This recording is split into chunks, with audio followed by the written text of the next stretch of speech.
Hi mga kapregi! So, eto nga pala, maghahanda ako ng iinumin niyang buyo. Kasi bago kami matulog, yan ang ginagawa ko.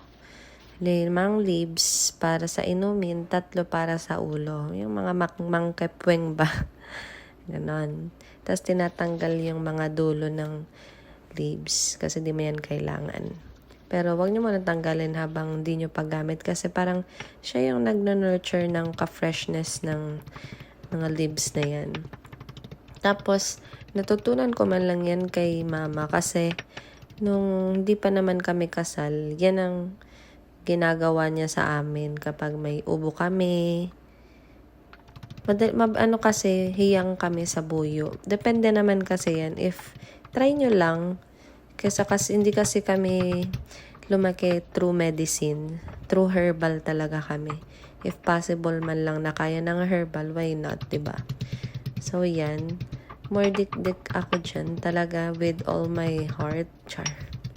Diba? Tapos, yun nga, may tanim din kaming ganyan kaso maliit pa. So, hindi pa. More bili pa kami. Ang mahal pati ng buyo. Kaya kung ako sa inyo, magtanim na kayo ng buyo dyan, kayo yayaman. Kasi ang mahal ng buyo sa market. Parang 50 pesos. Parang asing ko ang isa. Diyos ko. Pwede nga yan pang mama. Diba, alam nyo ba ang pang mama? Yung ano yun? Sa teeth, pampalakas ng teeth.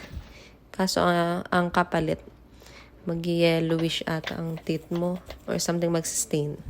Okay, that's all.